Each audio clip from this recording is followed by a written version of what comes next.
Hey there, welcome. This is going to be episode 2 of my Terra Battle tutorial series where we talk about how to play the game and have a good time doing it without having to really spend any money. My name's Dan Solberg, and this episode I wanted to talk specifically about leveling up your characters. One of the most important things you can do in the game, which is, sort of has a lot of roots in old Japanese RPGs and Final Fantasy and such. So it has a lot in common with those in terms of grinding characters, and sometimes that grind can be really annoying, and I want to talk about ways that maybe it can be less of a pain. So let's dive right in here. So normally if you're trying to level up your character, you get experience points by defeating enemies in battles, and the points are awarded at the end. It's just like the traditional Final Fantasy games of old, the way that those leveling up systems would work. So this is no different. Let's go and check out my characters here. So I've got a decent slate of characters here, and the current level cap is 90. So you can see all these characters here that I have at 90. I don't need to level them up at all. They're kind of as far up as they're gonna go. However, I do have a character like Riken over here, and she's got 3 jobs. We've got a level 61, level 20, and a 1. So absolutely no progress has been made on her 3rd job, but she's got 20 for level 2. For job 2. You can see in her slate of skills down there, the ones that she has and hasn't acquired yet. These happen at various different points along the way. So first skill is acquired here, level 1. So you get that one by default. Then we've got 15 for the 2nd, 35 for the 3rd, and 65 for the 4th one. So your standard characters that aren't these kind of super powered recoded characters, I'll mention those in just a second here, they'll always have that standard ladder of skill acquiring, unless they're one of the monsters. The monsters have a different sort of ladder, and sometimes even just a different number of skills. They'll often have fewer than 4. But the standard is 1, 15, 35, 65. So it's good to keep that in mind. If there's another skill that you're looking to acquire on the horizon, you know how kind of far you have to go. If we look at one of the recoded characters, say like Corin over here, who I'm also working on leveling up. He's not at 90 yet. I don't have that last one, but his last one doesn't unlock until level 90. And the ladder actually goes 1, 30, 50, 90. And the skill slots at the bottom also unlock at the basically the 10s in between. So he's got a skill that unlocks at level 30, but you have a skill slot that opens up at 40, so on and so forth. So always to kind of check to see what levels are coming up next, but you can also try and decide who you want to level up. Sometimes this will be certain characters, just like, okay, I just want to see what their skills are. But other times you might need to level up certain monster characters and try and acquire certain skills. So when it comes to recoding here, say if we're going to recode Naya here, first of all, you have to have all 3 of their jobs at level 80 or above. So that's a must, and then you also need to have always 2 monsters that are getting pulled into the recode process that will essentially be absorbed in the process, so you'll lose them. And you always have to get those characters up to at least level 50 after having recruited them in the first place, along with some other items here and money that it takes. So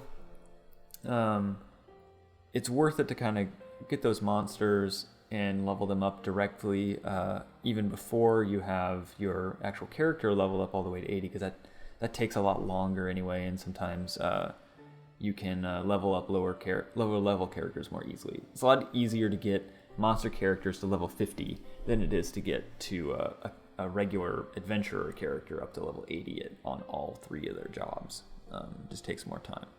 So you can always go into these battles. You'll get, a few thousand, probably enough to move up a level or 2 for lower level characters, and for a really high level, for regular battle, you probably only get enough to sort of raise the bar, maybe a fifth of the way if you're lucky, depending on what the nature of the battle was. So normally what you have to do to level up is you enter these metal zones. There's one here where it says Metal Zone 1 closed. There are several metal zones across the map sort of going up in the levels that they're meant to boost your characters.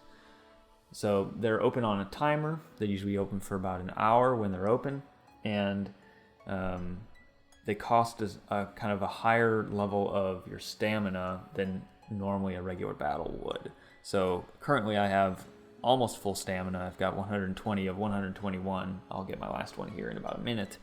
And so Metal Zone 7, for example, is going to eat up a huge chunk of my stamina. It's going to use like 40 per round, which means I can only do it 3 times in a row before I have to stop. So depending on how well you do, you might actually not get that much out of it. So you want to use the metal zone that is appropriate for the level of character you're looking to level up, if possible. So for instance, think of them as in multiples of 10, right? So Metal Zone 6 is good for characters level 60 to 70. Now, you could always level up lower level ones in a higher level thing. It just becomes more difficult to win those battles, right? Also worth noting that in Metal Zones 5, 6, and 7, you can also fight king versions of the Metal Zone that essentially end with a kind of a boss character at the end that is a huge boost to the amount of experience points you'll earn. So I definitely recommend being on the lookout for those king versions of the Metal Zones and jumping in when you can, even if you've got some other chapters that you're looking to complete. Don't pass up the opportunities to fight in the king versions if you can find them. If it's like you are, like I'm looking at right now, and all the metal zones are closed, you can always click on one and spend one of your energy to open it. Those are the lightning bolts. I wouldn't recommend doing that unless you've got a real kind of dire situation where trying to level up some character based on an event thing that's going on, it's going to run out. Don't waste your energy on that kind of stuff. Instead, oh look, it just opened up. Well, let's go in. Let's try Metal Zone 5, now that this has just been, opportunities just opened up in front of us. So, we know that I've got 2 characters in here that will be able to benefit from a level 50 to 59 level up. As you can see, Metal Zone level 50 to 59. So let's go give it a try.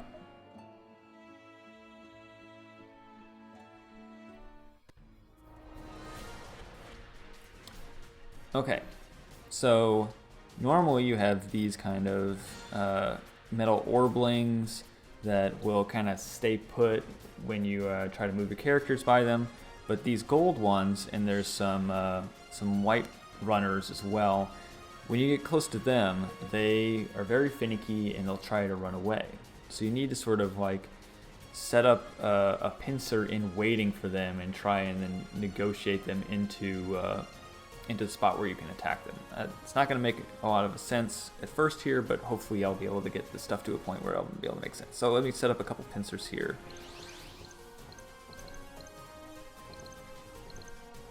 And then we'll go for that metal runner here in the next round. So you see when I move close, he wants to run away.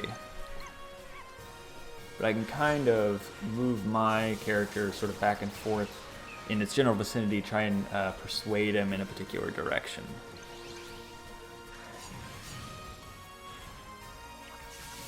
Now the other thing to note is, in a single turn, you get more experience for each subsequent enemy that you defeat.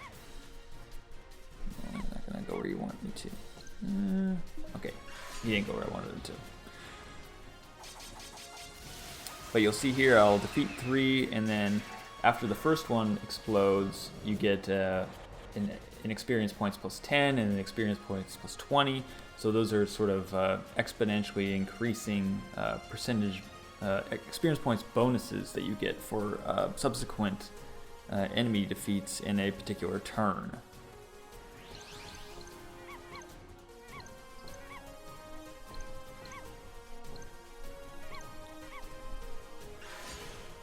Got a couple there, but those metal runners are wily.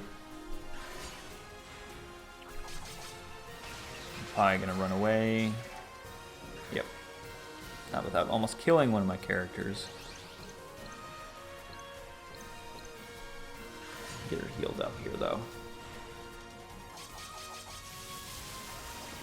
So the characters that aren't within the level up range aren't going to end up getting any experience points for this, but the other ones will. Okay, so I don't want to move my one next to the runners there. Let's see if this gets everyone. Good, got them all. Now here's a choice you can make. You can either distribute all the experience points equally or have them to the lower level members first. I always go to lower level first. And if you've got two characters that are the exact same level, it will give a little bit more to the one that's on this kind of stack here, the one that's above the other one. So it all kind of ends up leveling out in the end, so I don't think you have to worry about that too much, but it's something to keep in mind if you're like wondering why one character seems to be leveling up more than another when they went in at the same rate. Characters that are higher rank than others will obviously take more experience points to get to a higher level here. So I've got Amina in here, who's a Z class character. She needs a ton of experience to get up from one level to the next. Whereas somebody like Baal is only an S class in her current formation, so not nearly as much. So you get no coins. Metal zones are only about the experience points, and you get a few metal minions, which are how you level up your companions. Not really gonna touch on that here in this video. Just know that they're there. You get them. That's how you get them. Now, if a metal zone wasn't up, you always have the option, you always have the option of opening a metal zone by spending that that energy, or you can come into the arena here and go to challenges, and there will be some metal zones here that you can spend tickets for, metal tickets. So for one ticket, you get one sort of go around in there, and sometimes they will have more than just the level 40. Sometimes you'll have metal zones 5, 6, and even 7.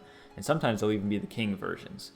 So what I would suggest is hoarding all of the metal tickets you acquire from daily challenges, weekly challenges, all that kind of stuff, until there are king versions of the metal zones in the arena. Then go crazy, spend all your metal tickets, and level up your characters kind of big time all in one go without having to spend any stamina. Because that's the other thing is when you spend a metal ticket, it doesn't cost any stamina. So there's no limit as to how many times you can do it until you run out of tickets. And that's pretty much the basics of it. You know, I think the things to keep in mind are to keep an eye on your stamina and see how many rounds you can go. So like I've got 35 stamina here. That means I can fight in this metal zone 2 more times with the current stamina that I have. However, one thing you can do, just a little trick, is if you stay on this screen here and then you step out of the app, you don't close the app, but you you press the home button and you go do other stuff on your phone or whatever, you go about your day. Your stamina will keep kind of acquiring in the background. So even if you didn't have enough to do the metal zone at a particular time, you can open the app later. You can open Terra Battle later, come back in when you've got enough, and then start the battle. Even though technically the metal zone will have closed by then. It doesn't matter. You can kind of like play with the suspend functionality of the application and get an extra level up round out of it. So I think that's a pretty smart strategy. I like to just level up the characters that I like better than others, and I'm always thinking about trying to level them up to do the recode process. To recode a character, you have to have them at level 80 in all of their jobs. So it can take kind of a long time, But thankfully, after they added that Metal Zone 7, it's got actually a lot more doable, because you used to have to level up those characters in other sorts of regular chapter fights, and it took a lot longer because they don't provide as much experience. But yeah, so I try to level up those characters here, get them all up to 80, while the monsters you need for the recodes go up to 50. Anyway, that's about it. My general advice is, if you can avoid it, don't spend any of the energy currency, and always keep an eye on the number of stamina you have and see how the math works out as far as using the metal zones. And of course, if you can, always put the application in suspend once you kind of run out of stamina, and then come back to it later and do an extra fight that you have the newfound stamina for. So that's about it. We'll touch on another aspect of this game in another video sometime soon. But till then, have fun playing.